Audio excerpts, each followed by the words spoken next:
Welcome to the Pool Nation podcast, where it's all pool talk. And we ain't talking about netting and jetting or splashing and dashing. We're talking about becoming a nation of pool pros. We talk about the latest products, trends, and training in the pool industry. Now let's welcome your host, with over a decade of industry insider experience and still the reigning champion of Marco Polo, Edgar De Jesus, and his co-host, John J.J. Flawless, the fastest netter in the West, and Zach the Pool Boy Nicholas.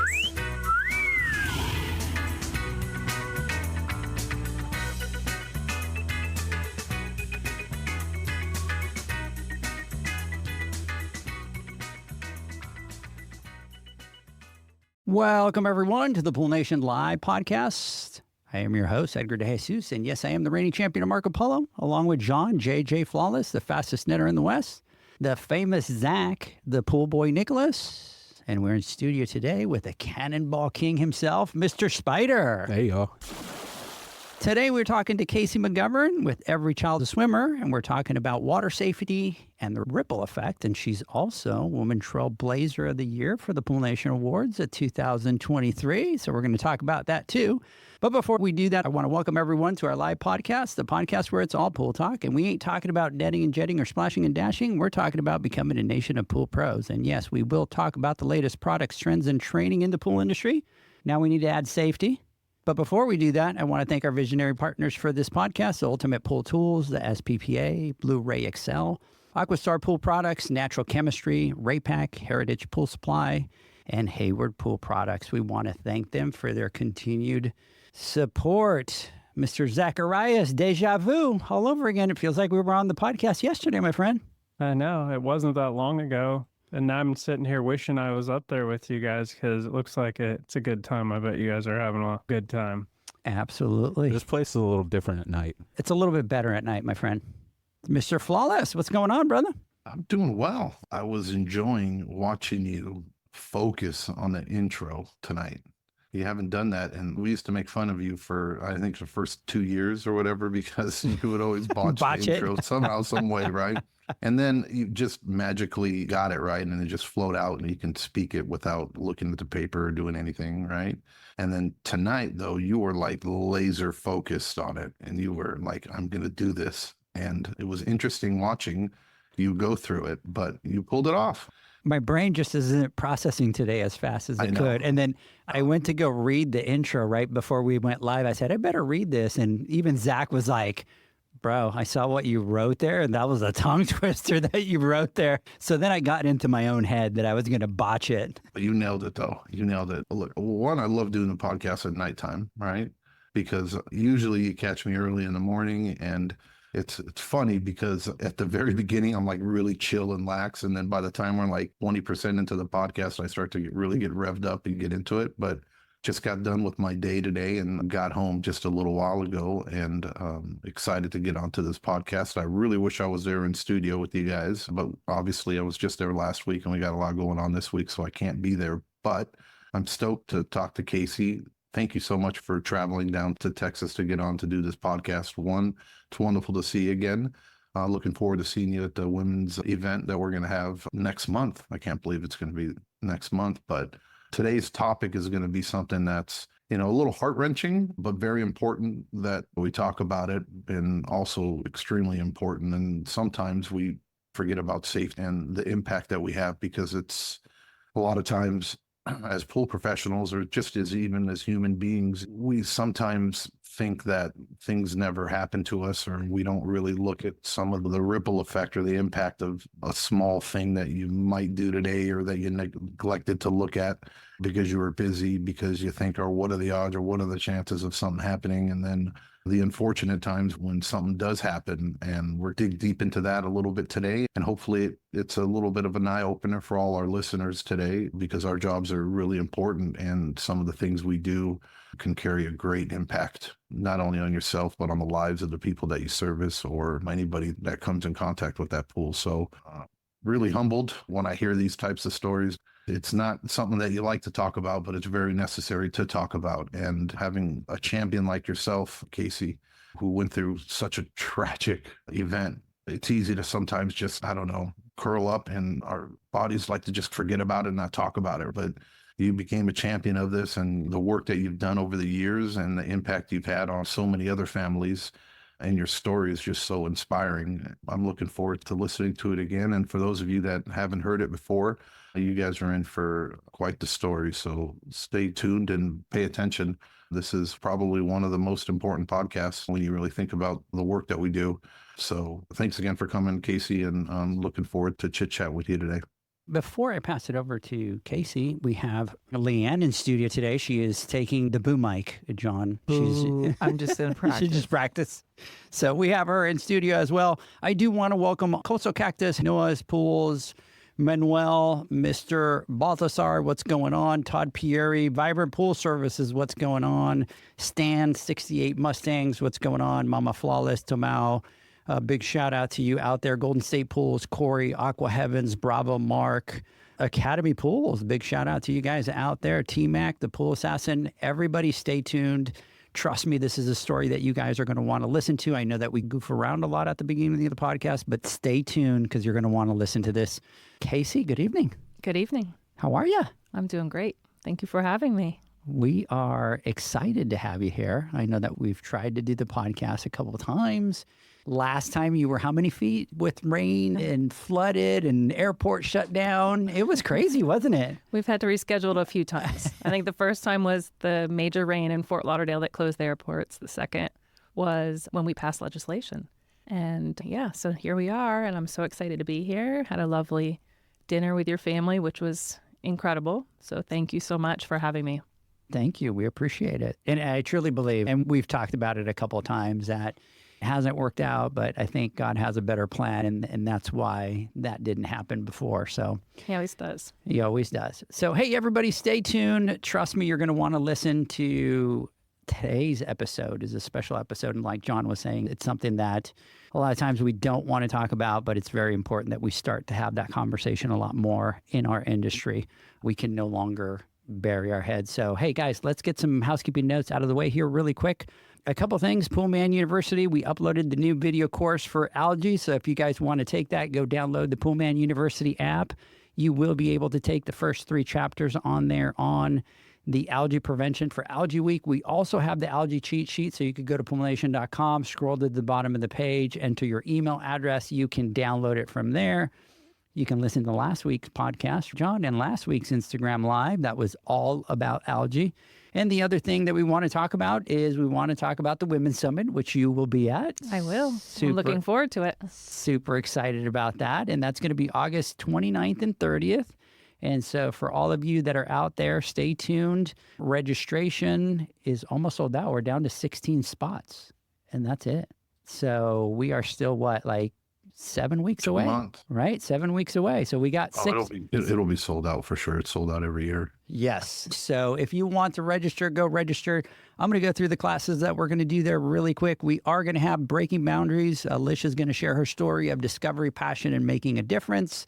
We will have Leanne teaching driving results through accountability. Maintaining company culture, Carrie David with SRS Distribution. We will have emotional intelligence in effective leadership, and that'll be Doreen. We will have a public speaking workshop that Jamie Novak will be doing, balancing career and family strategies for success, and that'll be Sabina Hickman. We do have Breaking Up with Burnout, Tracy Bayer. We have Francine Gonzalez that is going to be coming over and sharing her story in the industry. And then we also have Stacy Gearhart, the GM from RatePack, that's going to be coming and telling her story. So we're really excited about that. And the last thing 2 more things here really quick. One, I want to talk about the Pool Nation Spotlights and Insights. The next one is going to be out next Monday. So if you do not get the Spotlight and Insights, go to Pool Nation. Once again, register your email address and you'll receive that. We have a special cover. We just did the photo shoot this last week with the person that's going to be on there, fellow pool pro. You're going to want to check out that story. So go check it out. And the last thing that I want to talk about is the Pool Nation Conference is going to be November 9th, 10th, and 11th in Dallas, Texas. We're going to be doing 4 tracks of education that's going to be technical, hands-on, business, and retail.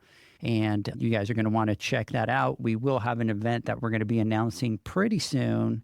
And then the last thing is the Pool Nation Awards will be held November 13th. And we have in-house Woman Trailblazer of the Year. So you'll have to be there to be able to kind of be there. pass that on to I the will next definitely be person, there. right? Looking forward to that as well. I think that last year was just shocking. I did not expect it at all, but I was honored, and I look forward to seeing who the next Trailblazer will be. To the next Trailblazer. Yeah. And you're ready to pass the baton or not yet? Not yet. Not yet? I think I'll claim that forever. That was something that was like, wow, As incredible. you should. Yeah. I'm like, I don't know. I think I'd still always be. I would like to set the course and also have more women join that. I think it's incredible. Yeah. And so, by the way, that category was the pool pros that chose it last year. So last year was the first time that we had it. Okay. And so you won it the very first year. What an honor. I don't know how I rank in that way, but like I said, you guys have open arm welcomed me from the get-go, and I don't take it lightly. I absolutely don't. So hopefully I'll continue to make you all proud. Thank you. We appreciate that. And thanks to all the people, because it was the people that voted for you. Yeah. Thank you. Thank you. They got out there and voted. So. And I should have had a speech written, but I really didn't think that I was going to win. I'm sorry. I just didn't, but thank you. We're ready for your speech now. Go ahead. Action. No, I'm kidding. Because I'm like, really? No. Awesome. Casey, to get started tonight, could you tell our listeners a little bit about yourself and what you do? Absolutely. I'm Casey McGovern, and I run the Every Child a Swimmer program. Our program provides Learn to Swim scholarships to low-income families throughout the country. We focus on really providing up to 3 months of swim lessons so that the progression is really instilled in each scholarship recipient.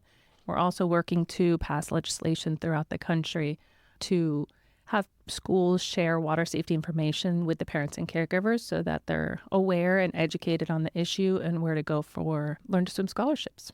So, Casey, I touched a little bit on it at the beginning during my intro, and I know this is a difficult conversation, but can you share what happened with your daughter? Yeah, of course. I'm a mom also. I'm married. Actually, tomorrow is my 19th wedding anniversary. And I am... Congratulations. Congrats. Thank you very much. Good stuff. But I have had 4 children.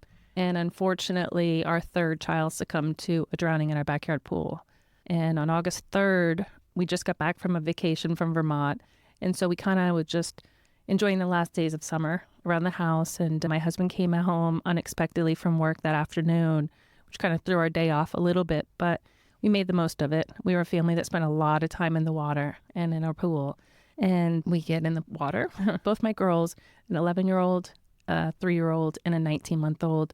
The younger ones were floaties, and I thought there was nothing wrong with that. I thought they're swimming. I took pictures of them, and they're floating in the deep end, and I was so ignorant and just realized that they were in the deep end, and look how good they're doing and how cute they look in their little floaties that match their swimsuit, and thought there was nothing wrong with that. And we get out staggered because as we spent the day in the pool, we had popsicles and lunch and just really enjoying that day. I got out to go to the grocery store and just pick up a few things for dinner that evening. My husband got out soon after with the 2 other children, and I go to the grocery store and come back, and she had gotten up from her nap in the meantime, and I put her in the glider on the opposite side of the kitchen counter while I put my groceries away. And at the same time, we had a gentleman come over to talk to my husband about work. So again, that added a little bit more of a busyness in our home life, so it kind of threw off our schedule a little bit. So he was in the front living room, and I was in the kitchen, and the other girls were in the bedroom. And so I was sitting, I put her on the opposite side of the counter while I put the groceries away and walked out of the room for a moment to answer a question. When I came back, she wasn't where I had left her. And again, I felt like our house was safe. I felt like there's nothing that could happen at our home. And I just didn't think about it. I went bedroom to bedroom looking for her, knowing that I need to put my eyes on my 19-month-old. Obviously, I have to do that. And that's just what parents do. Picking up a piece of laundry, throwing it in the laundry room. And it wasn't until I walked through the house that I saw my slider door open. And so I went out, and again, the pool wasn't even on my radar. We had the fence around it, and I got 3/4 of the way past the pool when I saw the glimpse of him floating in our pool. And I just ran around the pool, and I grabbed her and held her and just screamed to God, help me. And thankfully, my husband heard my screams, and he came out to the pool, took her from me, put her on the coping, and started CPR. And that gentleman that was there had the well-being enough to call 911 because, again, my brain just turned off. So my husband started CPR and really saved her life in some aspects of the way with what he did. And 911 operator, I remember her saying to me very vividly, you're not helping the situation. You're not helping the situation. Put it on speaker to the person doing CPR, because I was probably just losing my mind. So I put it on speaker, and she walked him through CPR until the paramedics got there. I got in the ambulance with them, soaking wet, and was sitting in the hospital room watching her fight for her life. And her heart didn't start beating until we get to the hospital, or we'll get to the hospital. From there, she was transferred to another hospital. And at that time, before we even got to see her, we had police officers coming to that hospital to interview my husband and myself separately. Because again, this is a form of neglect. You know, when lack of supervision happens, it falls under the category of neglect. And so they have to do their due diligence to make sure that this wasn't on purpose. So my husband and I both were interviewed separately to just make sure our stories align, but not close enough that they weren't identical. And at that moment, we just were so angry and so just shook, you know, because you're sitting there watching your daughter fight for her life and they're wanting to investigate you. But we got through that piece of it and we watched her fight for her life for a full week. But in that time, we learned so much about drowning and how common it was and that we weren't alone, because when it first happened, I feel like we were the only ones that this ever happened to on the face of the earth. Like, how could this have happened? This doesn't happen to us. This doesn't happen. And it did. And the hospital staff just really took care of us and allowed us to care for her in any way that we can. They did a lot of tests on her brain and making sure that things were improving. But unfortunately, through the process, they realized that it wasn't because of the trauma and the brain activity was declining. We were able to clean her, brush her teeth, and take care of her eyes and do little things that really just tried to provide her comfort and us comfort. One of the other things that people don't realize with drowning victims is they're trying to slow the progress of the damage to the brain. And so she's on these ice packs. And as a baby, you just want to comfort them. But yeah, we weren't allowed to touch her that much because the stimulation was also bad for her. So there was all of these different issues that we were dealing with, but we did the best that we could. 3/4 of the way through the week, my oldest daughter says to my husband, "What are we going to do?" And he says, "We're going to be broken, but we're going to be okay." And that just resonates with me. It still sticks with me, that because 15 years later, we're still broken, but we're okay. And needless to say, at the end of the week, our incident happened on a Monday. We had to leave her on the following Monday after we donated her organs. The doctors came to us, and what they did, which was so unique for our family because we had such a big support system, was they pulled us to a room where it was just my husband and I. And that's when they told us that there's no brain activity and that she'd not come back. And I think that was such a huge piece for us because we needed to be told alone. And, you know, it's the worst thing you could possibly imagine. And we were alone, and they knew that we needed to be alone. But we went to, we were told we had our moment, and then we went and just held her and did everything we could. We made hand impressions. The kids came to the hospital room, and we had a big slumber party in her room the night before. We said goodbye to her, and I just kissed her and promised her with all my heart that I would never stop trying to educate parents on the risk factors and hopefully save a lot of lives in the process. And August 3rd's coming up, and it's 15 years, and she would be 16 years old, and there's a lot of things we missed out on. Drowning is preventable. That's what I've been doing. My life's work has been just to helping other parents never experience this heartache, because what we felt in those moments and what we have felt 15 years later, people say, "You have other kids." I'm sorry, but it's not the same. When you lose a piece of your heart's always empty. It's like they said, losing a child is like losing a limb. Yeah, you'll adapt, you'll go on, but you're never going to be the same. And I think that's a perfect illustration. And so everything in my power and my will, I've committed my life to this. And I'm so thankful that my family and my husband support all of my antics and this drive that I have that just will not stop. I know it's my turn to ask a question here, and my wife is here today. And honestly, I don't know how you do it. We almost lost our daughter. You met her tonight. And I truly believe, and I've told my wife this before, that if we would have lost our daughter, I truly believe that there's things in life that break people. And I truly believe I would have been broken that day. I don't know how you've been able to do it and do that. How do you get through such a difficult moment like that? How do you overcome that?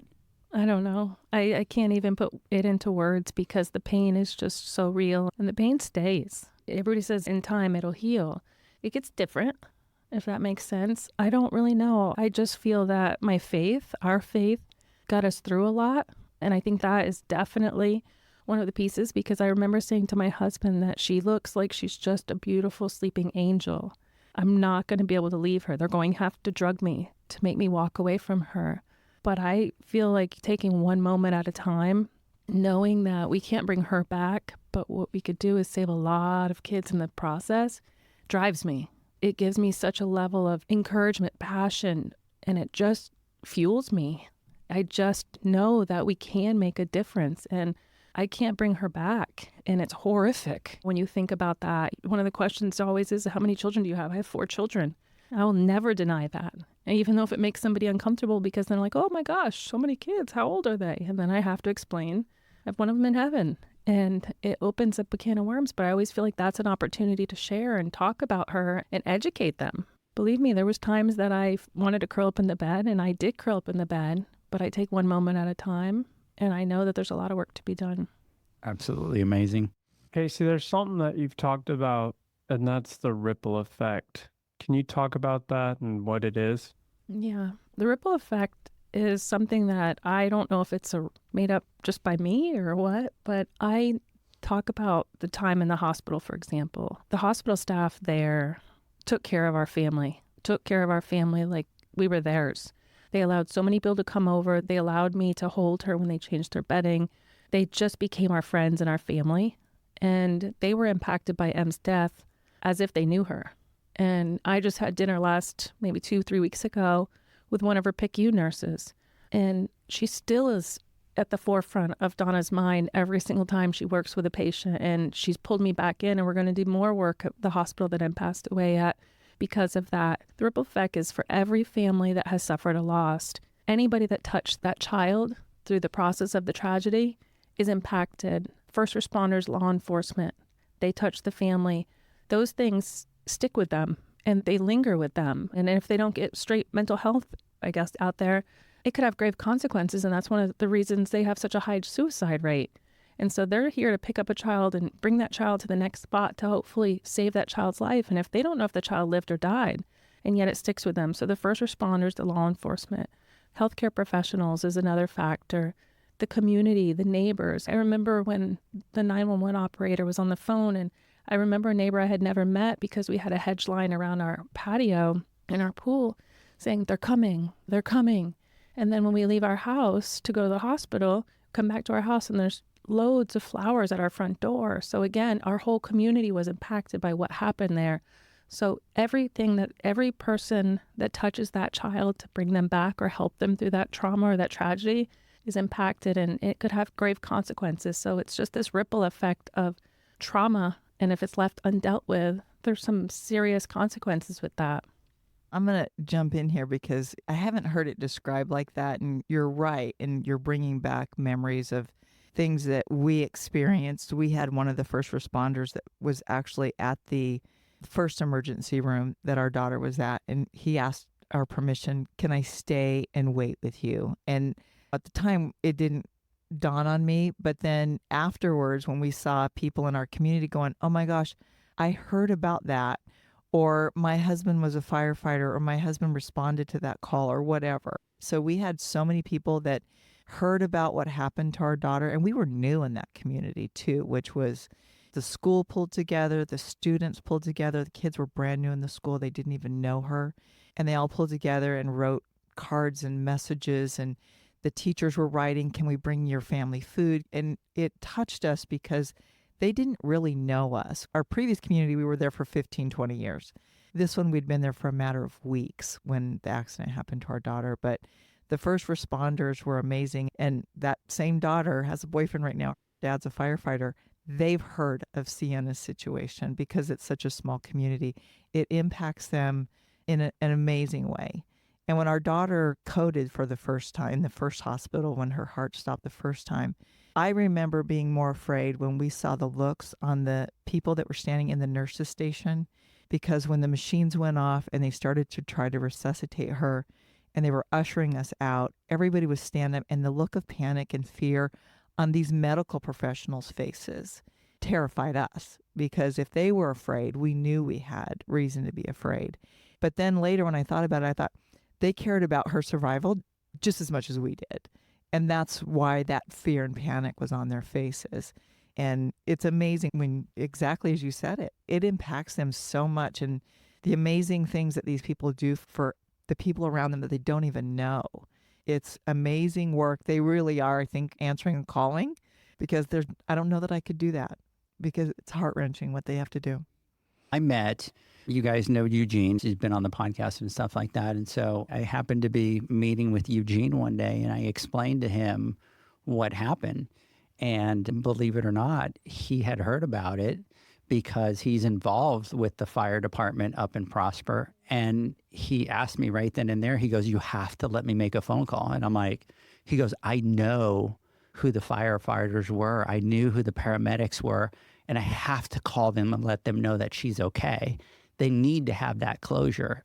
And I said, absolutely. He jumped on the phone right then and there on speakerphone and called them and said, "Do you remember the girl in Prosper? And this is the accident that happened."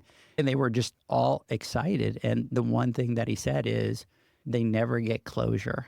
Like you said, they have to go to the next call. Candace is a huge advocate and one of the first responders in my town as well. And she's done a lot of work to help us. And like she says, every death or every situation like that is a rock in their pocket. And each one brings them down. And she said there's not a road that she doesn't go by in our small town in Coral Springs that she doesn't have a story wrapped around it. And again, like she said, she's lost a lot of brothers, is what she calls them, because of situations like that. And I think the ripple effect is something where we don't really think about it. You just think it happens to the family. But like you said, it doesn't just happen to the family. And one of the nights in the hospital was a unique situation, but I think it was a Wednesday or Thursday midpoint. She was crashing as well. Her body was just giving up. And there was probably 6 or 8 nurses and doctors around her bed doing everything they possibly could to help her.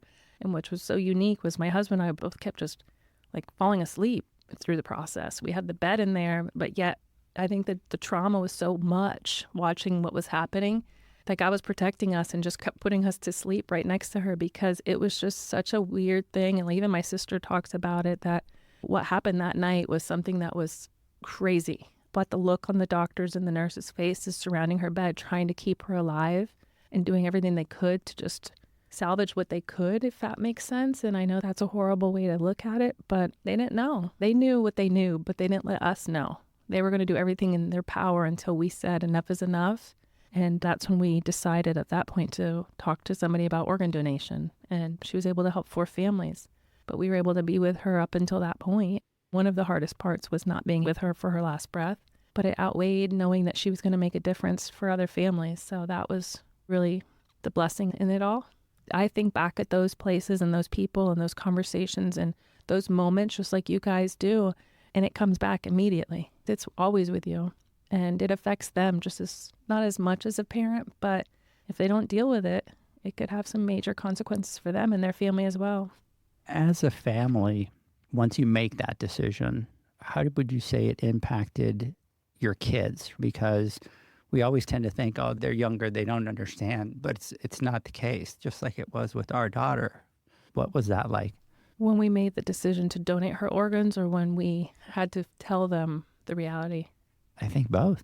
The donating portion was really difficult because we knew we needed something to come out of this. And my husband and I were both 100% on the same team, and we have been relating to this 100%.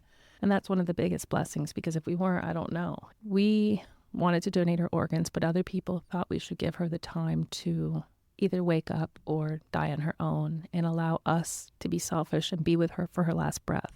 But we couldn't. We had to have something good come from this horrific thing that happened to us. And thankfully, him and I were both on the same page, because a lot of our family was against the organ donation part of it. But they brought us in a room and they explained to us what was going to happen and how it was going to work and everything else. We didn't include our kids in that conversation. And I don't know if that was a good thing or a bad thing. We had an 11-year-old at that time and a 3-year-old. And I don't know if that was the right decision. I think that I should have given my 11-year-old more ability, more say. But I was in survival mode myself, and I was allowing family to help parent in some capacity, and they thought that was best, and I was in survival mode. So in that case, I don't know. But I do remember sitting outside the PICU with her and Shannon, just the 3 of us, and not our 3-year-old, our 11-year-old. And that's when she said, what's going to happen to us? And he gave the right answer. I didn't. And said, we're going to be broken, but we're going to be okay. We're still going to be a family. And I think we didn't even tell Taylor until we picked her up after we left M. You don't have a sister anymore. And that's tough. And I think that my girls are doing fantastic. But I still feel like there's after effects that will still last forever. And we had a son after Emma's death. And we talk about him like she's part of our family to this day. But he doesn't know her. He knows of her. He knows everything that's doing, knows what mom does for work. But with our girls, I don't know if we handled it, but we did what we had to do for us to be in survival mode. And I don't know if it was right.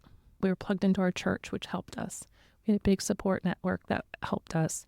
But as far as how we handled that situation, I think we were in survival mode and we did what we couldn't do. We didn't go home afterwards. We went and moved in with my sister, and I think that helped. We were surrounded with family, which also helped.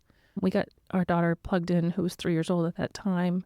We left Em on a Monday, and we had her plugged in for lessons on the following week. And so she was swimming a week after her sister's death. And that was, I don't think there's no right way to grieve and to go through a process like that. I think you just do the best you can. And I've apologized to them since and talk openly. We're picking weeds a couple weeks ago or a couple months ago, Taylor and I were, and she says, do you think Em's death affected me? And I said, I do.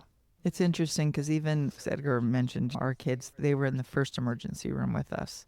And when we got ushered out, when Sienna's heart had stopped, I told Edgar firmly, don't tell the kids what's happening. Don't let them see it on your faces. Don't let them know. I didn't want them to know what was going on because we didn't know what they were going to come back and tell us. And they saw it on our face anyway, and we just still resolved to be quiet about it, and we weren't going to say anything. But even to this day, my oldest daughter, especially when she sees an ambulance, she feels it. And she says, it all comes back to me every time I see an ambulance. And she didn't see the ambulance, but she knows that my daughter's heart stopped the second time in the ambulance. And she knows that we were rushing from one to another to save Sienna. And she still has this stress afterwards every time she sees an ambulance. It affects them in so many different ways that sometimes they articulate and sometimes they don't. But you're right, we were in survival mode. We tried to protect them. We didn't know what to tell them, what not to tell them, because we didn't know if Sienna was going to make it. And for them to see her and watch her struggle with just talking normally and being able to process thought, they just looked at us like they didn't know what to do. And we didn't know what to tell them either. So we were just playing the waiting game and kept saying, let's wait and see. Let's wait and see. Let's wait and see. And that's all we could do. It's their own version of the trauma because we all had different trauma and they had a very big level of it as well. It's heartbreaking for them. Guys, let's do this. I want to continue the podcast, but let's do this. Let's take a quick word from our sponsors. For everybody that's online and listening, and I know on Instagram, there's a lot of you that are still sticking around listening to the story.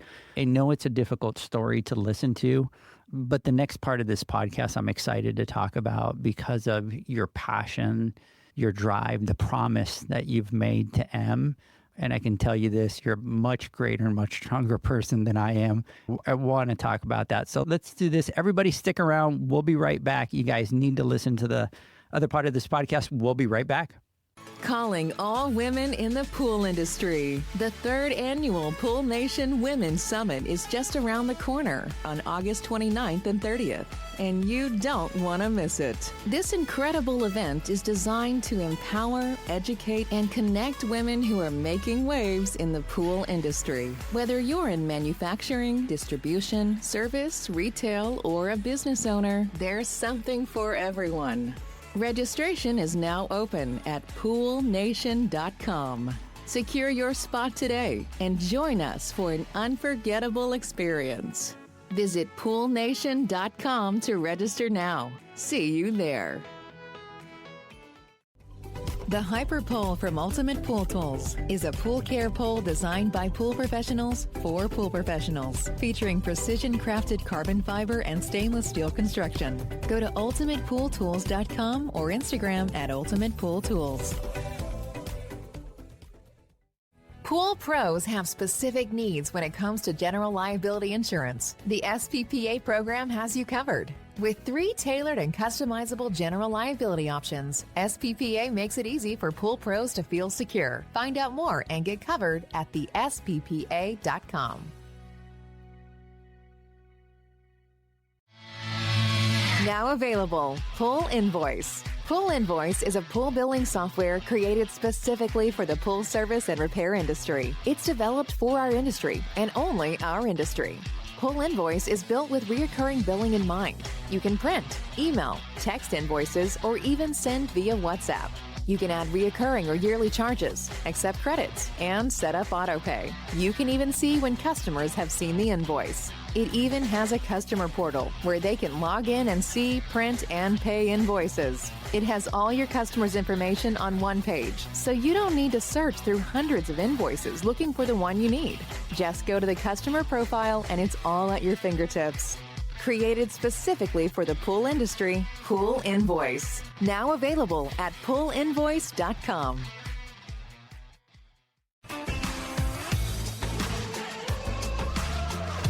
Blu-ray XL is the power of minerals working for you. Reduce your overall chemical costs and labor up to 50% guaranteed. Whether you have 20 accounts or 20,000, Blu-ray XL's direct pricing and free shipping to the pool trade have you covered. Improving pool professionals' profit and work-life balance is what they do. Blu-ray XL, the real mineral purifier. Visit them at BluRayXL.com. Blu-ray all day. Aquastar's new pipeline cartridge filters, available in 2 sizes, deliver top-notch hydraulic efficiency along with best-in-class filtration performance, approaching that of DE filters. Uniquely designed, open pleat spacing means 100% of the media square footage is usable. And these claims are backed by NSF test results. Designed with the pro's time and comfort in mind, the patented double locking system improves safety and ease of access, making filter cleaners faster than ever before. Available now. Ask your supplier for pipeline filters today. Natural Chemistry, a leader in specialty water care solutions for over 30 years, is proud to provide products that make pool service easier than ever before. Its unique enzyme formulations in Pro Series Pro Blend improve efficiency of your pool program while reducing frequency of filter cleaning and scum lines. Natural Chemistry is also well known for its wide variety of phosphate removal solutions that include a non-clouding formula in Phos-Free and extremely high-range removal with Pro Series Phos Remove or Phos Free Max. Save time, save money, save work with Pro Series products. Stop sacrificing durability or efficiency with the help of Raypak's new Avia HD models that utilize NITEC, their exclusive industry-first technology. NITEC heat exchanger technology is Raypak's latest solution to superior strength and maximum efficiency when it comes to residential pool heating. With 900% more nickel compared to copper nickel in critical surfaces, NITEC creates an ideal surface to protect against scale formation and erosion without compromising on Avia's 84% thermal efficiency. Learn more at raypak.com/NITEC. The next evolution in lighting is here. Universal Color Logic 2.0 from Hayward. The latest in pool and spa lighting was designed with you in mind, making installation a breeze. Upgrades include a detachable cord and first-of-a-kind adjustable lower catch to overcome variations in plaster thickness. As always, Universal Color Logic lights retrofit into virtually any in-ground pool or spa while delivering industry-leading, vibrant color. Visit Hayward.com to discover more. Welcome back, everybody, to the Pool Nation Live podcast. We are in studio with Casey McGovern today. I do want to give a big shout out to everybody that's sticking around. I was just telling on the break, Casey, that I was worried. Tough story. And I think a lot of people, as they start to hear those difficult situations, they drop off, and everybody's been sticking around. Everybody's been listening. So I want to give a couple of shout outs here. Miller's Pool Care. Justin, big shout out to you. Omar, Nicole, Alicia, Hall, thanks for joining us. Carrie, Zachary, Spartan Pools, Great American Pool Service, SR91, Luna Design. Let's see here. Werner, Blue Flamingo Pool Service, the Alpha West, Mr. Jared Schwab. What's going on? Marinos Pools, Las Vegas, 360 Exteriors, KP Wright, and then T-Mac. What an amazing woman to carry on for her daughter and all other families. Love her. Our hearts go out to you and every family that has gone through similar situations. Next one, true trailblazer, only God, excellent way you go. Amazing podcast, so proud of you. Casey. Excellent way to express yourself and try to help others. Love you so much. And then awesome job, boss lady. So one of your girls must be listening. Thank you, Nicole. Passionate, and it is Nicn. So it's got to be Nicole. So big shout out to Nicole. Thank you, Nicole. And Nicole's new to the team, right? And she's going to be at the Women's Summit. Yeah. She's also going to be at the awards. At the awards. All There we right. go. Yeah, All right. yeah. So she's got to come and hang out with us. Mr. Moore, what's going on? Good evening. Thank you. Sunny Swim out here. Thanks for joining. Passionate, strong, and dedicated, focused, determined, caring, motivated, faithful, loving, selfless woman.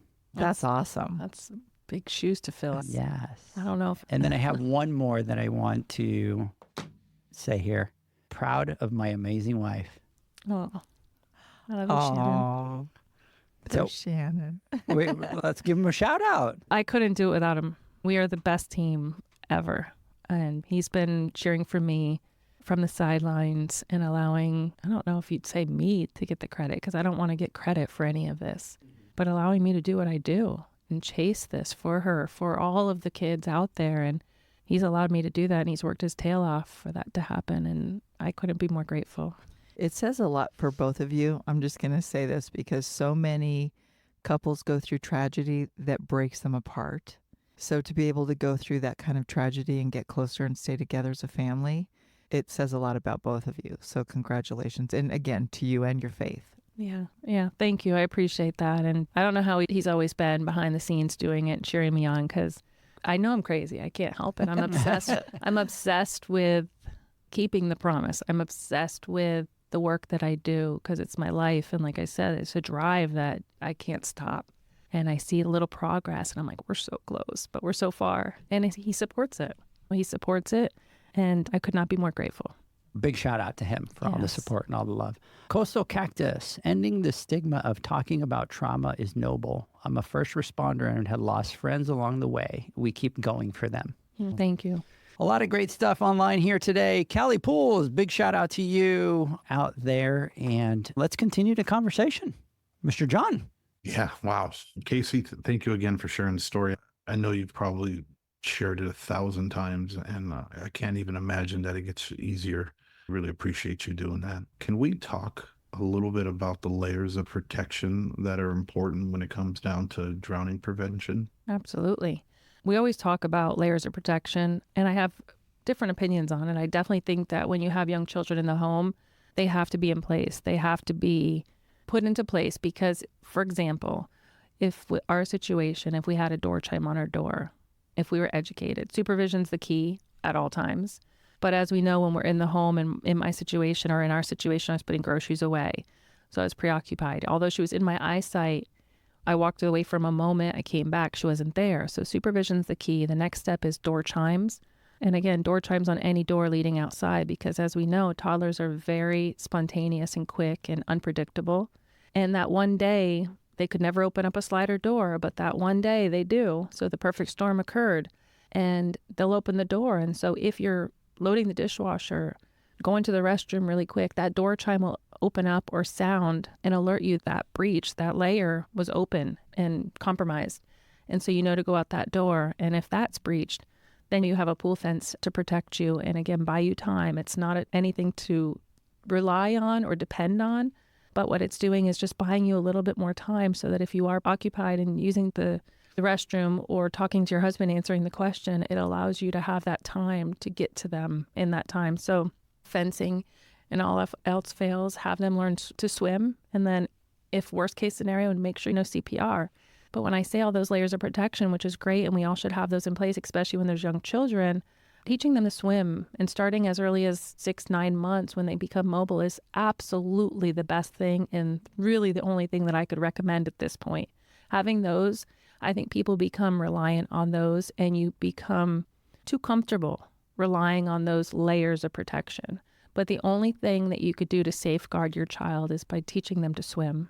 And we could learn lessons really early because of what we learned and what we suffered through. My son, who was born about 9 months after our daughter's passing, he was swimming the width of our pool by his 2nd birthday. And again, it can be done. Started early is just so crucial, but teaching them to swim is probably the utmost thing that you should always do and make that be your first sport that you get into and your first activity that you sign your child up for before football, t-ball, dance. Get them into swim lessons because that is the only sport that will technically save their life. And so layers of protection's good, but I also really think swim lessons well because I think too many parents get too dependent on those layers. I don't know if I answered it right. No. Sorry, John, were you going to say something? Perfectly. No, and I think it's very important. And we hear it talked about when sometimes it's just like, oh, okay, swim lessons as parents, as professionals, especially being responsible in that, having a piece of responsibility in that backyard. I don't think sometimes we take it as seriously because we always fall into this false sense of security that things will just never happen to us, right? Until it does. And then unfortunately, when we talk about something as important as this, when it does happen, it's for the most part, it's too late. And we talk about hindsight's 2020. And as pool professionals or as parents or as human beings, it's like we sometimes think of these things or we set our priorities. We don't get our priorities and we don't truly realize what our priorities are until it is too late. And a simple thing like teaching your child how to swim or spending that time with them to do it yourself just so you can show them, right? Or putting on these extra layers of protection that sometimes we think are a nuisance because it's just a pain in the butt. I just flash back to all the home inspections that are done when homes are being sold, especially out here in California. And we get the real estate agent or the potential buyer, a new homeowner that comes in and says, all these things came up and when they want me to put a buoy in here, or I got to put, or something about a fence or door chimes and stuff.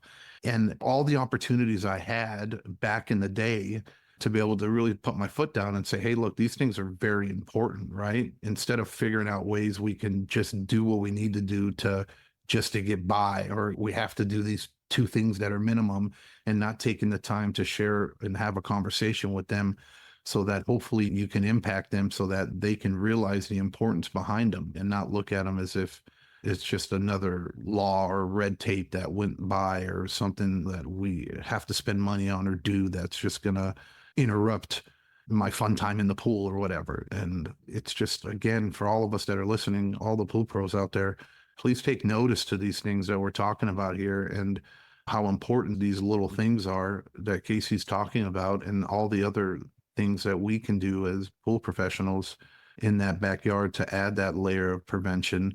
But more importantly, speak to our clients, because a lot of times these things aren't being done just because they're just ignorant of them. They just don't know until they know. And it's our job to know these things and to do something about them because we're the professionals in the backyard. And no, we're not police when we're there in a residential area, but you do have the ability to choose whether or not to service pools like that or to educate your clients about the importance of these safety features and children drowning in pools. So to answer your question, yes, absolutely. That was exactly what we were looking for. And thank you for sharing that. Hey, I do want to jump in. And so I have my favorite, John, Alex from Cali Pools out in your area. He starts off his conversation with, I have an idea. And then he goes, Edgar, I have an idea. You know what happens to me when I get that, right? So, Mr. Alex, I am with you 100%. So I asked him what his idea is, and he said, can we create a pamphlet for pool safety? Us pool guys can show it to the homeowners when picking up service. I love it. I think that's the most important thing, or my biggest ask is to have those conversations. I think that you don't realize a 2, 3, 4 minute conversation with a new client or even an existing client, what it would mean.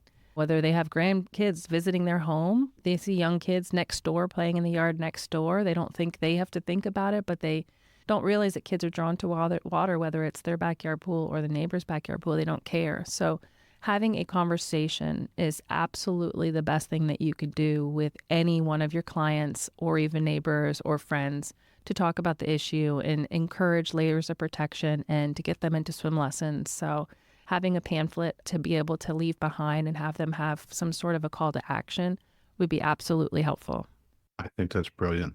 And here's what I love about it, John Zach, is that he's talking about it the perfect way, because we had the conversation about the pamphlet. But what I love about what Alex is saying is when you're picking up service, do I have the pamphlet at that moment to be able to have the conversation? Because you talked about it. Having a pamphlet is a great thing. But what's more important is the conversation, because some may read it and some may not read it.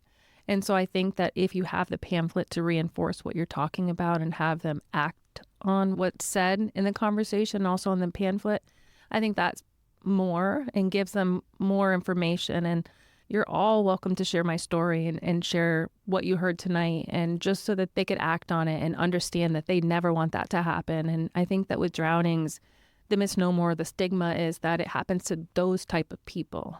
It doesn't happen to me, or it couldn't happen to me. It only happens to those type of people. And it doesn't. It can happen from the richest of the richest to the poorest of the poorest.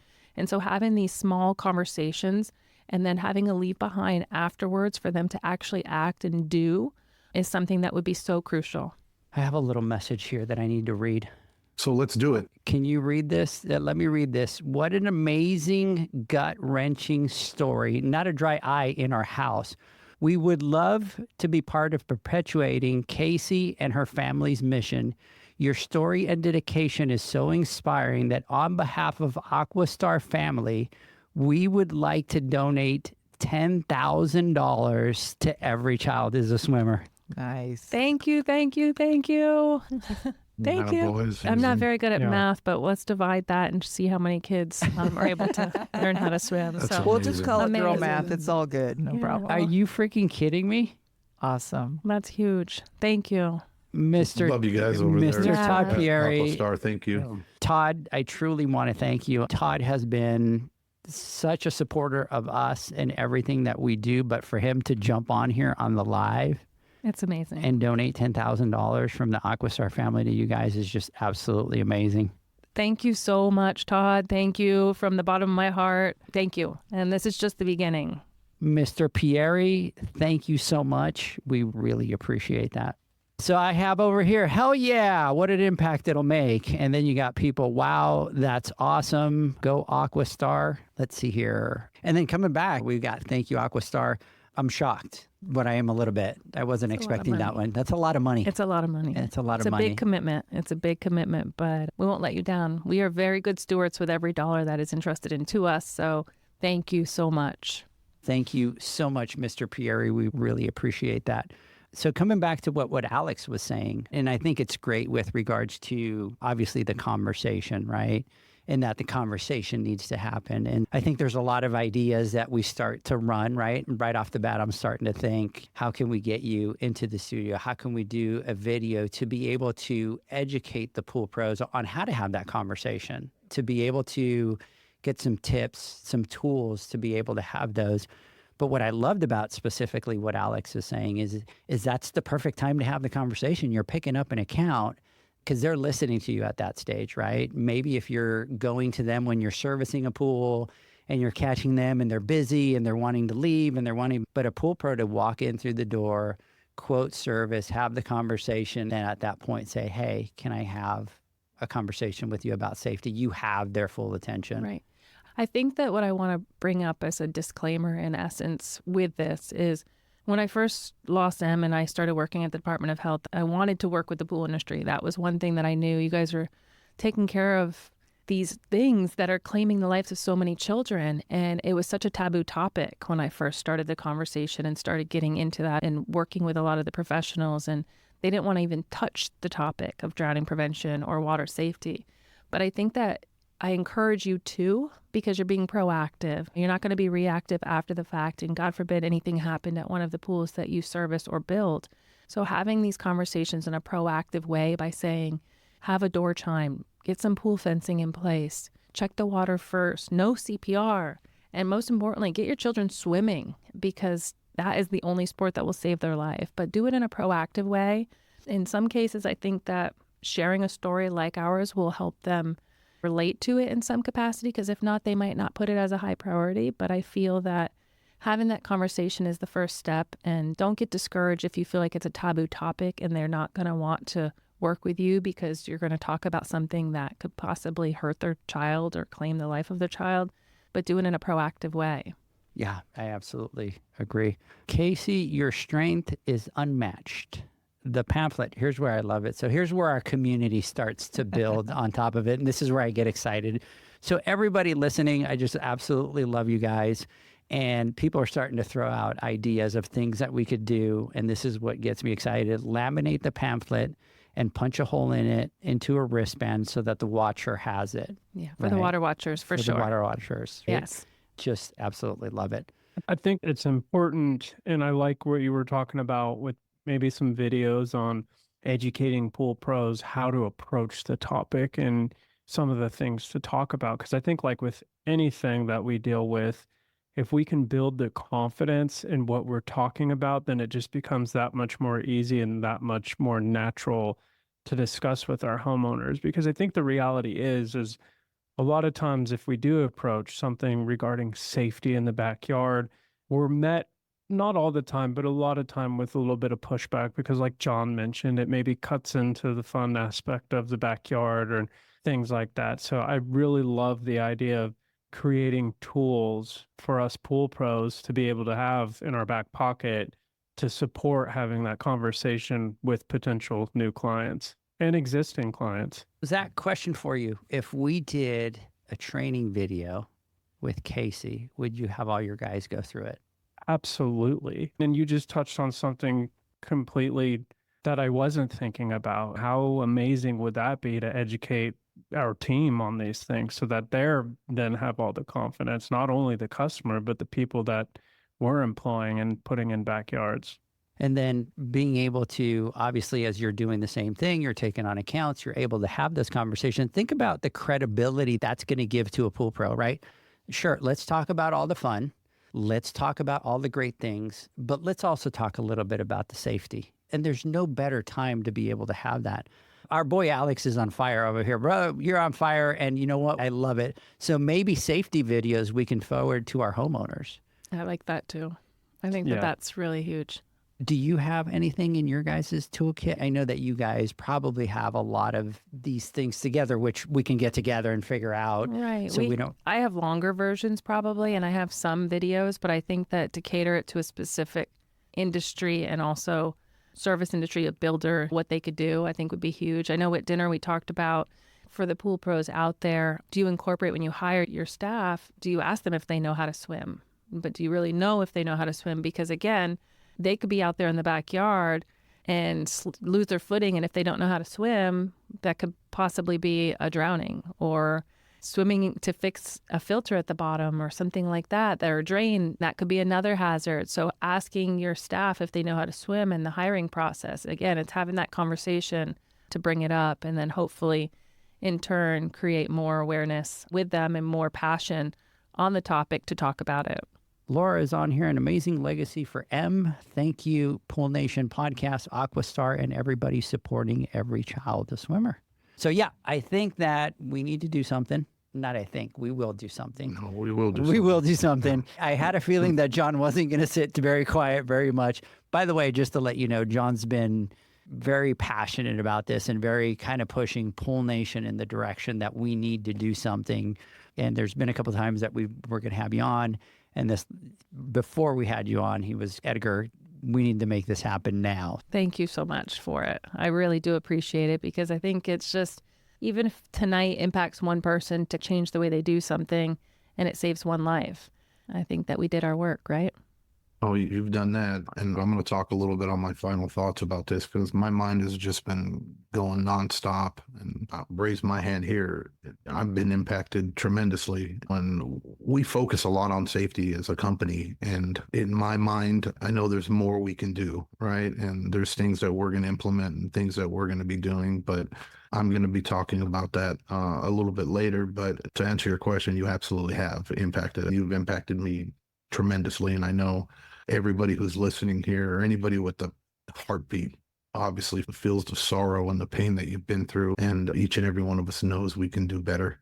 So yeah, absolutely. And Alex, what you were talking about, a pamphlet, I think that's a wonderful thing, brother. That's just a small piece of what we can do. we can definitely put something together, throw it up on the app, on the Poolman University app, and have it as like a little reminder or a little sheet that we can print out and we can give out to our customers when we're turning over terms of services or when we're talking and doing that in-person consultation. I think that's a wonderful idea, and I don't know why we haven't already done that. So And we can, thank you for that. Yeah. we can add some of those things to the terms of service, right? We could talk about those key safety things, and if they're not done, like we won't start service. Would it be hard to throw something in our area and invite parents with young children and show them safety among other things? Oh my gosh, no. I recommend that you contact me at casey@everychildaswimmer.org, and we can schedule a call and I could teach you how to do it if you're not in my area, or if we make a plan, I can come out and visit and help you orchestrate it. That would be absolutely amazing. So Alex, I have Alex's number. We'll give him a call. Alex, love everything that you're talking about over here. And this is another great point over here to be able to talk to parents, because it's not just parents that have pools, right? Water safety is water safety, and it needs to be talked about to every parent.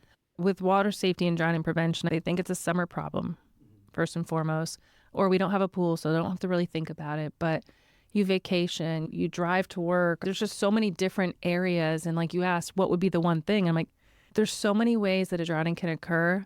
It's just, we have a lot of work to do, is all I have to say, because it's not just one size fits all. There's vehicle entrapment, there's long breath holding, there's bathtub safety, there's so many different. But for your industry, for the pool industry specifically, having those conversations and encouraging your families that you serve and work with to invest in swim lessons and layers of protection, you don't know how much that will mean to them. Just having that conversation and letting them know you heard the story, and this was just a regular family that thought that they were doing everything right, and she was 19 months of age, and she could have been swimming. And now, meeting with every single person that I've met with that have also suffered the loss of a child, you know how much money we would have spent or have done to be able to turn this around?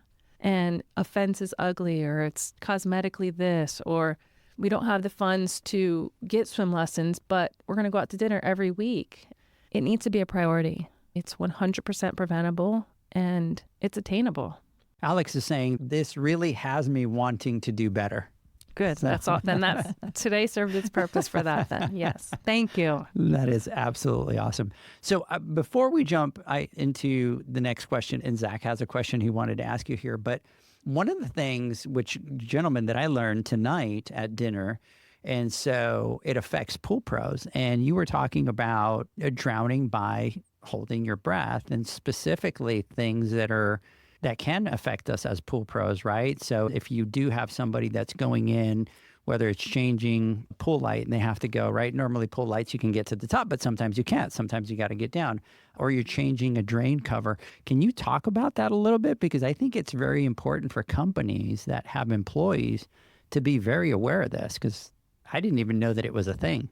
Yeah, it's long breath holding. And there's a medical terminology, but in essence, it's long breath holding. And going under the water, and you eventually hyperventilate. And so going down, going up, going down, going up, you'll eventually hyperventilate and faint. And if there's nobody there to respond or help you, you'll faint under the water and unfortunately drown because of that. And so fixing the light or fixing the drain or fixing something on your own and having your staff go out there and do something like that, there should always be a water watcher. There should always be like a buddy to be able to help monitor the situation so that something like that doesn't happen. And if you don't know about the long breath holding, I would definitely encourage you to do that. Even with your kids that are swimmers, if you guys have swimmers and you feel like they're swimmers, they're okay, encourage them not to play games that can do the long breath holding games, because if there's not somebody actively supervising those children in the water, then an incident like this can happen. And again, it's so senseless because all they were doing was playing a game that we all have done. But again, tragedies happen and they just sink to the bottom because they faint, and we lose a life because of it. If you have staff that is going out there doing a job like that, that would entail them having to hold their breath for long periods of time or going down to fix something, have somebody else join them on those calls. I think you've made an impact tonight. We're fired up. There's a lot of pool pros that are fired up. And I'm ready to read you another comment that's on here. Okay. Are you ready? I'm ready. And this one comes from Todd Pieri and says, as Casey said, this is just the beginning. Oh. We look forward to exploring more on how we can help.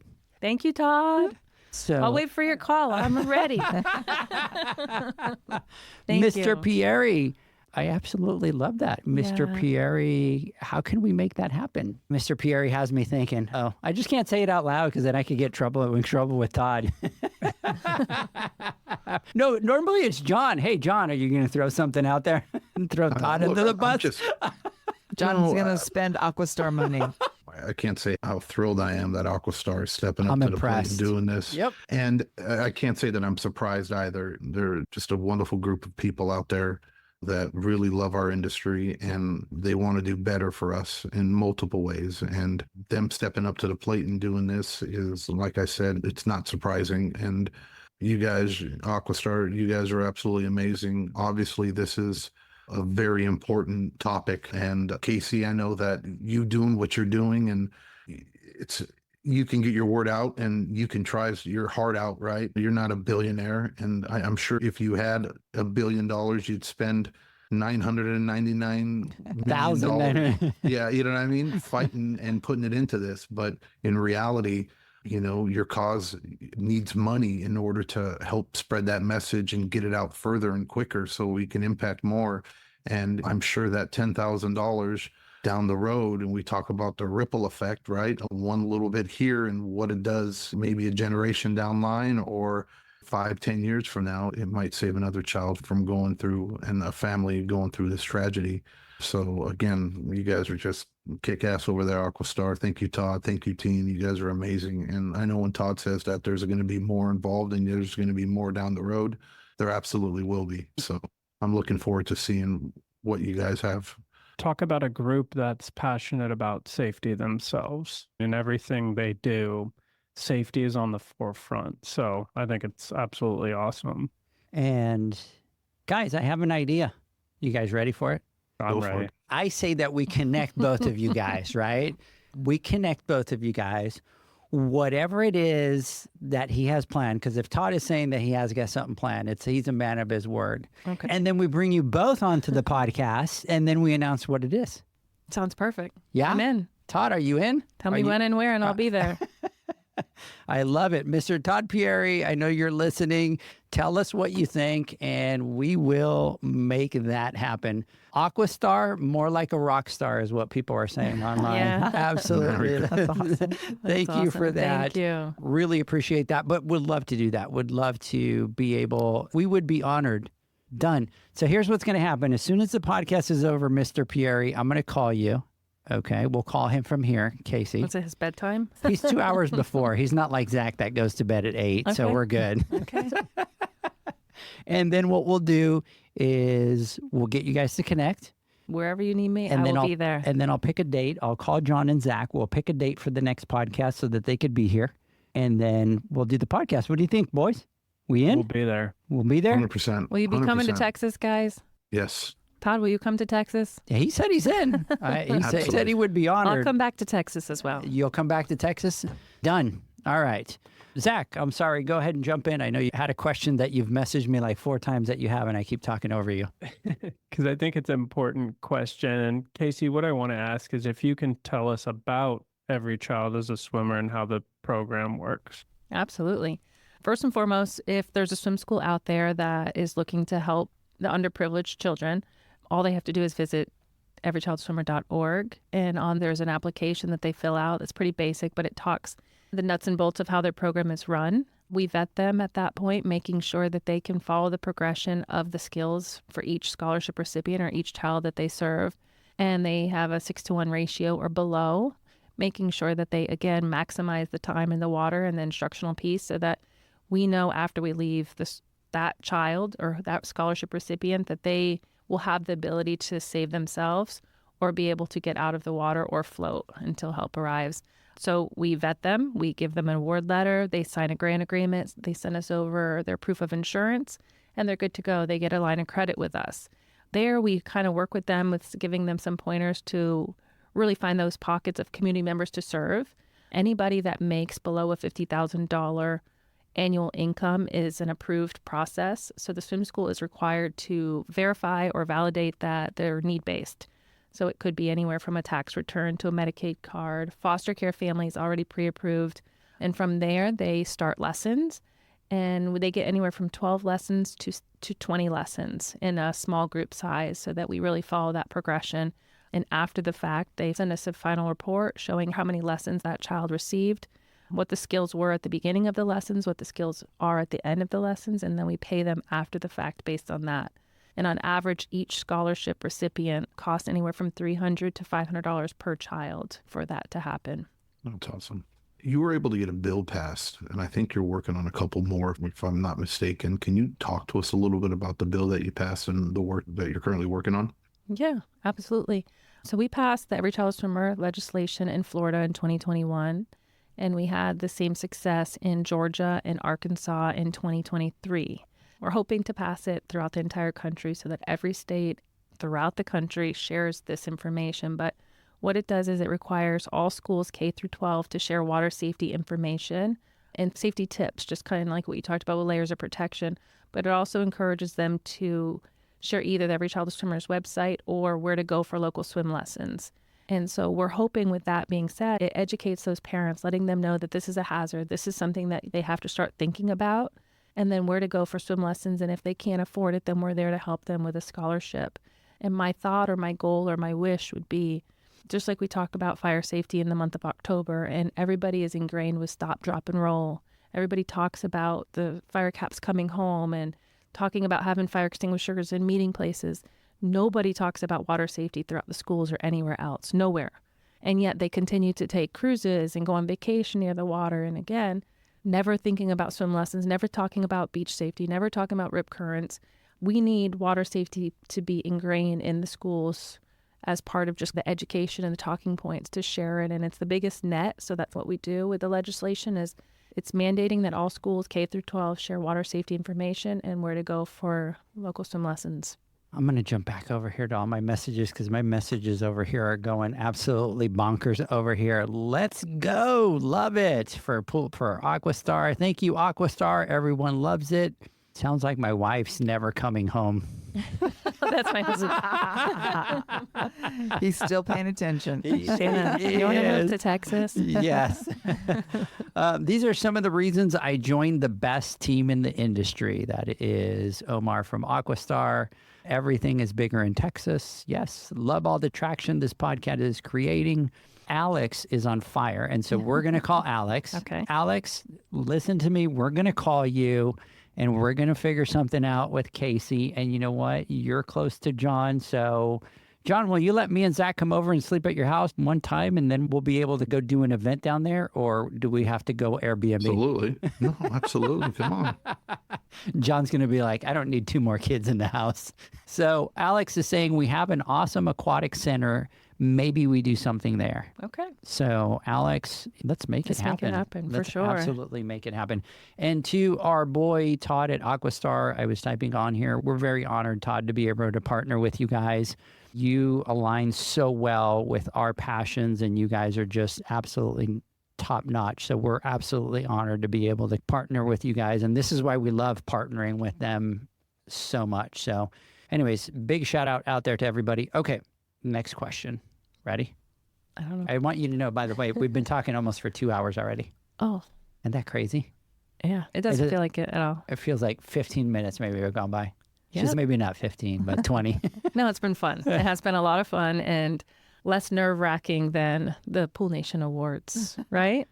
So here's what we're going to do. Zach and John, what we're going to do is at the end, we throw final words for John and Zach. We'll go final words for you guys, and then we'll throw her a curveball and tell her to tell her speech from the awards.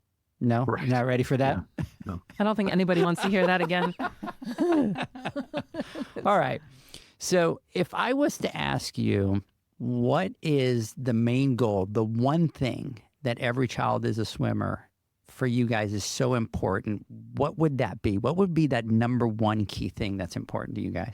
What our name says is to make every child a swimmer. I want to be able to provide quality programming to all children.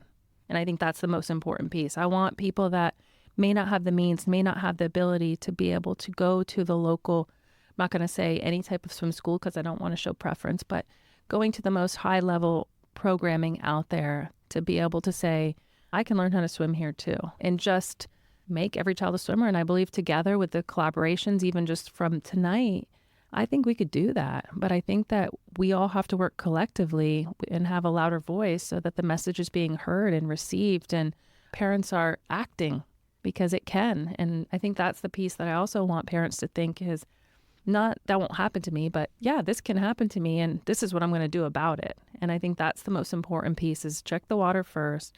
We are going to make every child a swimmer. That is a fact of the matter, that we will do this. And I may be, I don't know how old, but on my deathbed, and I'm going to look back, or when I get to heaven and be like, wow, we did that. It's not me. That's why, like, when people put those comments, it makes me, gotta say, a little uncomfortable, because I couldn't do this alone. I have a support system. I have the whole entire team, and I am honored, beyond honored, to be chosen to run the Every Child a Swimmer program. And I do not take a moment of that for granted, or a moment of it. I feel that God put me in this place, and I'm going to do everything in my power to make a change and save a lot of lives through the process. And I hope that when I look back at this time, we'll do that. And I can't do it alone. Just like you said, I don't have an army of people. I don't have all this money, but I believe that together we can make a difference, and we will make a difference. I want to ask Casey, and you can tell from some of the listeners tonight, and there are a lot of people that want to help make that difference. And there's a lot of people that maybe haven't heard the message yet or haven't thought much about it. But just from hearing your story, hearing about the program tonight, there's people that are coming up with ideas on how they can participate and be involved. I want to ask, how can people do that? How can they get involved? Edgar, John, and Zach can get a hold of me if that's the easiest way to do it, by messaging them and letting them share my contact information. But what I really also like to do is schedule Zoom calls if I can't get to you in person. And I'd be more than happy. On my signature on my emails, I have now a Google Calendar, which schedules 30-minute blocks. And I would love to have the conversation with you and learn what your needs are and how I can help you, and really cater whatever it may be to your specific industry or your specific need. I don't think sending an email or giving you a list of action items is worth it. I think having a conversation is so much better, and allowing us to talk it out and figure out what the best solution is for you. But if not, you're welcome to visit everychildaswimmer.org, and the contact portion of it goes directly to me. So that would be also just as easy. Absolutely. Yeah, you can book directly through the website, is it, for yours? How did they get to your calendar? They have to get an email from me. Oh, I don't okay. have it on there at this point. Okay. So if they contact me, I could send you the calendar, and then you could schedule your own time block at that point. So just go through the website, the contact, it'll go directly to you. And then I'll respond and just say, hey, thanks so much. I appreciate you. Let's schedule a call, connect. and here's my calendar. Absolutely. Anybody that wants to do that, I recommend that you do that. And again, Casey's absolutely awesome. She'll jump on a Zoom call, which is the best way to connect and talk to people. Hey guys, let's do this. Let's take a word from our sponsors. When we come back, we're going to get Zach's final thoughts, we're going to get John's final thoughts, and we're going to get Casey's speech from the Pool Nation Awards. We'll be right back. That's so bad. Calling all women in the pool industry. The 3rd annual Pool Nation Women's Summit is just around the corner on August 29th and 30th, and you don't want to miss it. This incredible event is designed to empower, educate, and connect women who are making waves in the pool industry. Whether you're in manufacturing, distribution, service, retail, or a business owner, there's something for everyone. Registration is now open at poolnation.com.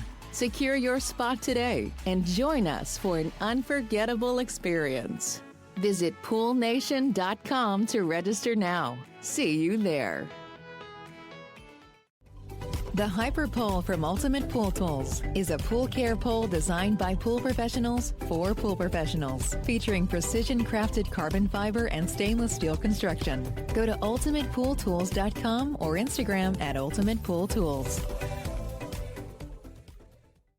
Pool pros have specific needs when it comes to general liability insurance. The SPPA program has you covered. With 3 tailored and customizable general liability options, SPPA makes it easy for pool pros to feel secure. Find out more and get covered at thesppa.com. Now available, Pool Invoice. Pool Invoice is a pool billing software created specifically for the pool service and repair industry. It's developed for our industry and only our industry. Pool Invoice is built with recurring billing in mind. You can print, email, text invoices, or even send via WhatsApp. You can add reoccurring or yearly charges, accept credits, and set up autopay. You can even see when customers have seen the invoice. It even has a customer portal where they can log in and see, print, and pay invoices. It has all your customers' information on one page, so you don't need to search through hundreds of invoices looking for the one you need. Just go to the customer profile and it's all at your fingertips. Created specifically for the pool industry, Pool Invoice. Now available at poolinvoice.com.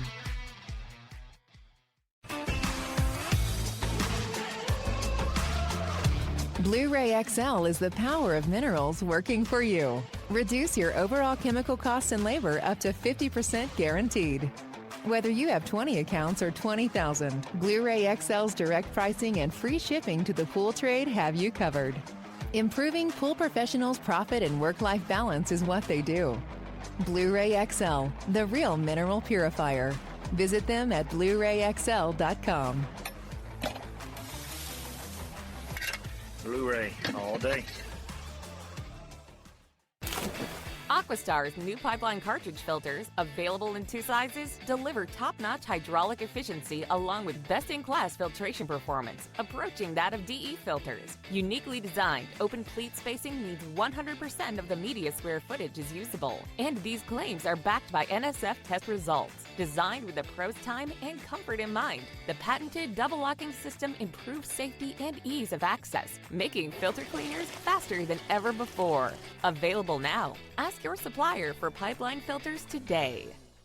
Natural Chemistry, a leader in specialty water care solutions for over 30 years, is proud to provide products that make pool service easier than ever before. Its unique enzyme formulations in Pro Series Pro Blend improve efficiency of your pool program while reducing frequency of filter cleaning and scum lines. Natural Chemistry is also well known for its wide variety of phosphate removal solutions that include a non-clouding formula in Phos-Free and extremely high-range removal with Pro Series Phos Remove or Phos-Free Max. Save time, save money, save work with Pro Series products.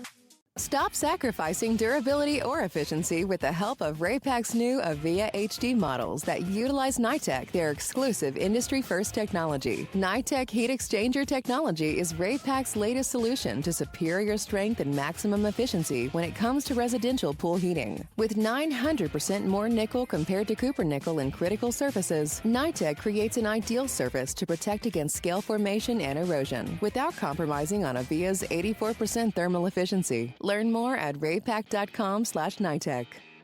The next evolution in lighting is here. Universal Color Logic 2.0 from Hayward. The latest in pool and spa lighting was designed with you in mind, making installation a breeze. Upgrades include a detachable cord and first-of-a-kind adjustable lower catch to overcome variations in plaster thickness. As always, Universal Color Logic lights retrofit into virtually any in-ground pool or spa while delivering industry-leading, vibrant color. Visit Hayward.com to discover more.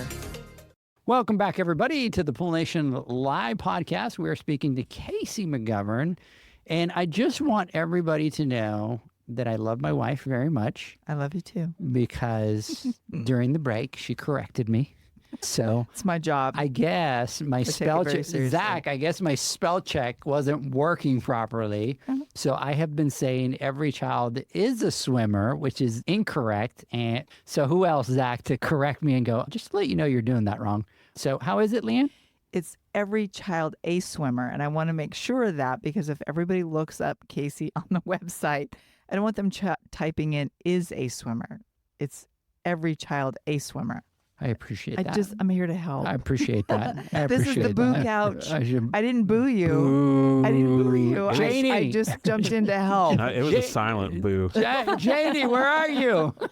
Janie, you left me hanging here. I didn't need John in the studio. I needed Janie in the studio. One wife they're interchangeable, Edgar. she's not going to let you off easy either. That's true. You That's know, true. Jamie. That's true. John's sitting there going, yeah, my wife's not going to help you either. Like, we're just going to. That's true. And before you get to final thoughts, because it's not my podcast, I'm here to help you run it. We did have the pleasure of having dinner with Casey and the girls, and it was so nice to sit there. And there were several different conversations going on around the table. One piece of the conversation that really impacted me, because we talk about, we want everybody to have a call to action. We want Casey's story and the story of the loss of her beautiful child to really impact people to take a call to action.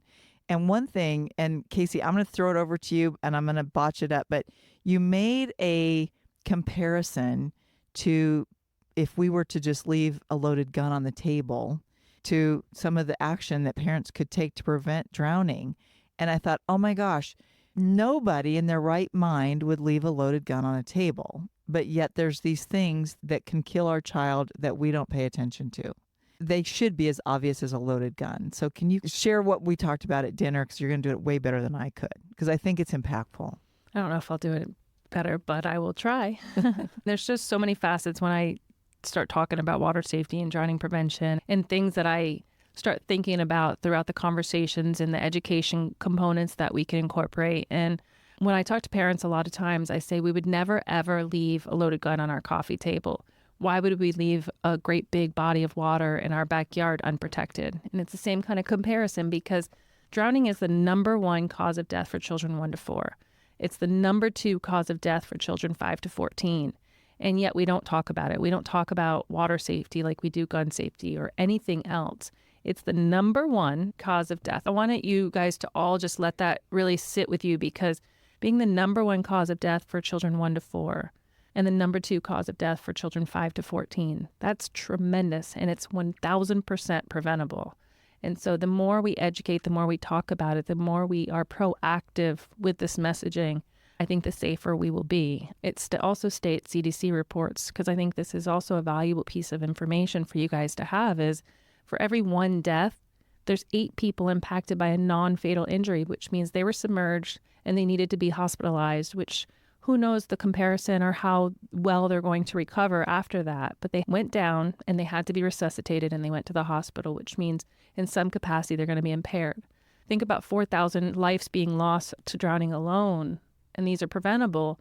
When we multiply that with the non-fatals, it becomes a much, much larger number. And again, we're all leaving these pools in their backyard, not having the conversations, not talking about safety, not talking about layers of protection, not teaching our children to swim, because it only happens to them, not to me.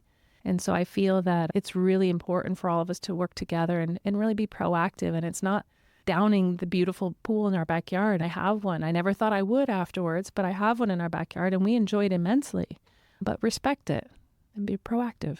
And look at it like that loaded gun on the table. That just hit me. So thank you for sharing that. I appreciate it. I do want to read one more thing before I send it over to Zach for final thoughts, because John and I always love these parts when parents come in to support their people that are on the podcast. And so Casey is my daughter, and she just amazes me every day with the morals of sticking with her thoughts and actions since she passed away. Like I said, I have an amazing support system.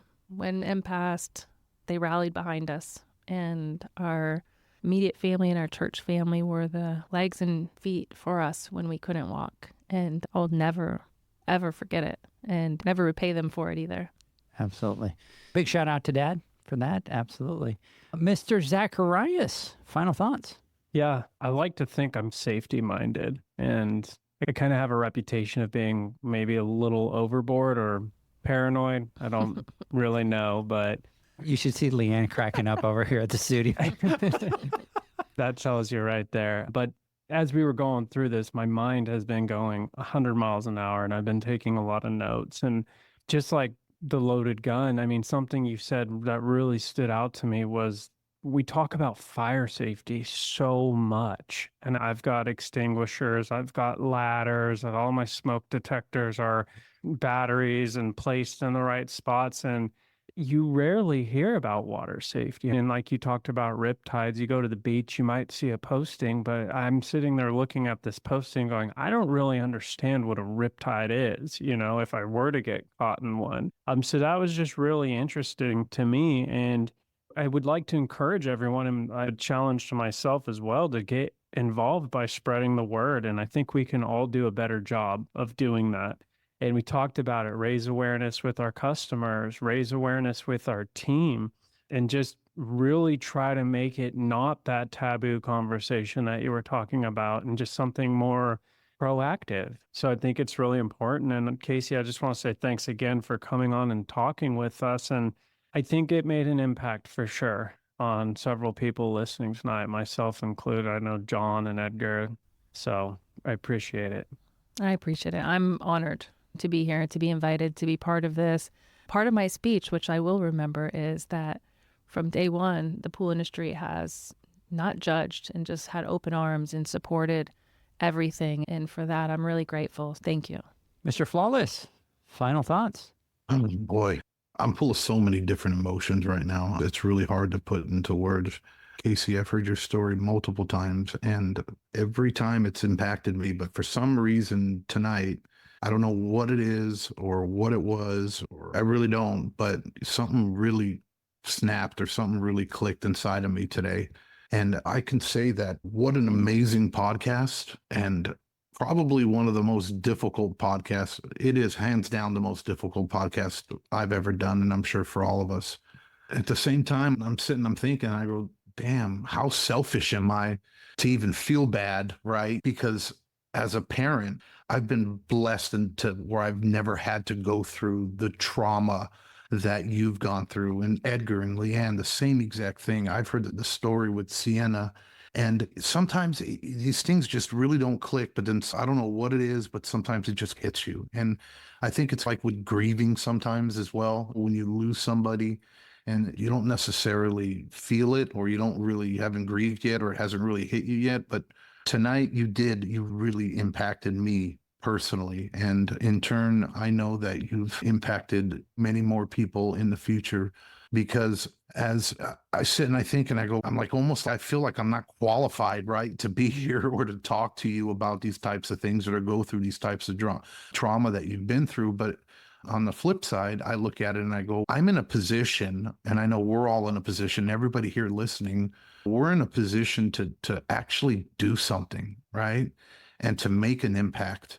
And it's like, shame on us, right? For all the times we walked into a backyard, and I think of the times when I've talked on the phone with some pool guys, and everybody would like complain about the pool toys being left in the pool, right? And what an inconvenience it was to have the pool toys in the pool, and we had to move around it. Or they left the fence up, and I got to service a pool around a fence in the backyard, or a safety net. Oh, I don't service pools with the safety net because I got to do this or I got to do that.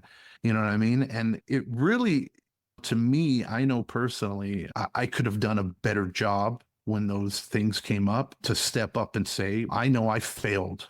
And that I think that's where it's really gotten me, because I know I could have done better in the past years to land that message home, because I was aware of it, but I fell into that class of it hasn't happened to me. It's never going to happen to me. It's that mythical thing that only happens to other people. And to be honest, I'm pretty pissed with myself, but I can honestly say right now that moving forward, I know that will always be the center of conversation. And I've probably been to 15 different new home quotes in the past month, talking to new customers and new clients. None of this came up, and I knew about it. And we sit there and we try to look at in the backyard, and how do we land the account, or is this an account that we need to land, or what price am I going to charge, or what equipment needs to be done, things need to be taken. But we don't talk about this probably one of the most important thing, which is human safety, right? We talk about the importance of water chemistry and making sure people are safe from pathogens and that people don't get sick when they're swimming in our water. But we forget about the things we can do as professionals or as individuals or as human beings to prevent little children from dying. And shame on us for not doing that. But now's the time for us to, and hopefully everybody that's listening to this podcast, they take this seriously, or they have that epiphany, or they have that wake-up call and say, hey, look, as pool professionals in the backyard, when we go there, it's not our job, it's our duty to inform and to educate people the importance of water safety. And next time you walk back there and you see a fence around a pool, or you see a home that has children, or you see somebody who's never had a pool before, and you take that time to start talking to them about the things that you can put into place to help prevent these things from happening. Next time you walk into a backyard and you don't remember if you left the gate open or closed, right? Go back, check, double check, triple check, make sure that gate's closed. It was just really humbling. And this isn't about me, but I just wanted to give you my commitment, Casey, coming from us and our family and Pool Nation and my personal company and what we're going to do. You did have an impact tonight, a huge impact, because fortunately, we've been blessed to where we have reach and access to many, many people, right? And many pool pros and many customers and people that we talk to every single day. And I'm going to do my duty and my job to make sure that if I can help prevent another child from passing away from an unfortunate preventable thing like drowning, then I'm going to make sure that I do that. So thank you so much for coming on. I know it's not easy, and it doesn't matter how many times you say it or talk about it. You are a superhero in my eyes. You really are. And I mean that from the bottom of my heart. Thank you. And I look forward to having a next podcast so we can dig a little bit deeper. Todd, Aquastar, you guys are the shit. I can't wait to be a part of that podcast so that we can dig a little bit deeper and talk about some of the other things we can do as professionals to make this happen and actually put our money where our mouth is, and let's make a change together. That's good. I'm the humbled one. I am beyond grateful. I'm just in awe because, like you say, the stigma that attaches to you when you've lost somebody to something that's preventable, you get crucified. And it's judgment and it's guilt and it's all of the above, and keeping that wound open. But people like you and everybody on the call and everyone within the pool industry, you're helping. You want to help. And I just think that our voices have to now, instead of working in silos, need to come together and be louder and stronger. Absolutely. This podcast could be a training video. Casey, you are a queen. Thank you so much for your service to the industry and drowning prevention. And then our boy Todd sent me a quick message. He sent it on Facebook. It says, "We start now!" Exclamation mark. So I absolutely love it. Casey, thank you so much for taking the time to leave your family behind, to come over and travel to be on the podcast.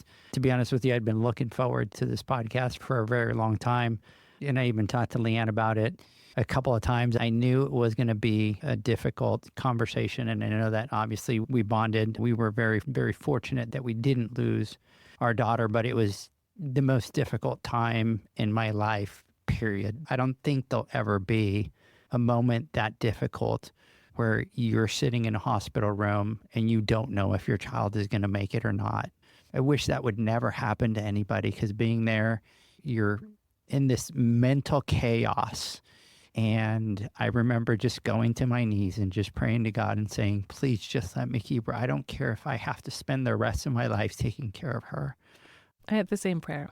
To be honest with you, I don't know how you do it. I'd be broken. I'd be completely broken. I wouldn't be the person that I am today. So I'm grateful.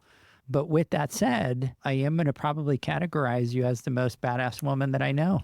Oh, I don't know about that. I don't know about that, but I thank you. I thank you for the support. Like, what I can't get over is just the people that have lifted us up and supported our mission, and yet they've never lost anybody to drowning, and they've never experienced it. And that's what makes me so in awe of the whole entire process and this journey. And I don't take a moment for granted. I thank God every single moment of every day for allowing me to have the strength and the ability to do what I'm doing. Yeah, it keeps the wound open, but if it means saving lives, it's worth it. watching your child fight for their life. Yeah, that was when I first started with Every Child a Swimmer. We had our conversation, and I don't wish it upon anybody. And that's why I'm trying so hard to scream from my introverted way this message. And I'm the one that's honored. I'm the one that's blessed. I'm the one that's thankful for this journey and the support. Absolutely. Thank you so much for joining us. We really appreciate it. Todd, if you're still listening, the phone calls come in probably within the next 3 minutes, right? Yeah, I'm here. Like I said, I'm ready. So the call is coming, and here's what's going to happen is at that point, whenever we schedule that call, the time is going to start ticking because we have a whole bunch of ideas. John, Zach, we talked about the videos. We talked about all that. You have our word that by the time that you guys come next onto the podcast, we'll have everything set and ready so that we could shoot those videos. We could get those videos up on the Poolman University. We could push to everybody. We can get the collateral. We could talk to Alex and try to do as much as we can to help you. Thank you so much. Thank you. So, hey, everybody, thank you for joining us on this special episode. Obviously, this week is 4th of July, so we did the podcast a little bit earlier in the week. Zach, John, I know that it's really late. Not so much for John's just getting started for tonight, but Zach is already past due 2 hours and 9 minutes from his bedtime. So, anyways, thank you so much for everybody that stayed on. Thank you so much for everybody that jumped in with all the words of support. Once again, Todd Pieri, Aquastar, thank you so much for everything that you've done. And we'll catch you guys next Wednesday on the Instagram Live. Have a great one. Bye, guys. Thank you. See ya.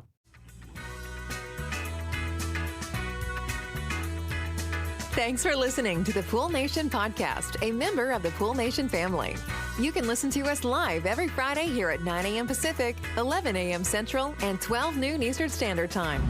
You can find us at Pool Nation or poolnationpodcast.com, on Facebook, or on Instagram at pool.nation. And to find more info about Pool Invoice, the billing software built specifically for the pool industry, go to poolinvoice.com. Before you go, this is what the pool industry has been waiting for. PoolmanUniversity.com. It's the first platform dedicated to learning the swimming pool service and repair industry. A pool service community where you can connect and find videos on business, service, water chemistry, and repairs. See you there at PoolmanUniversity.com.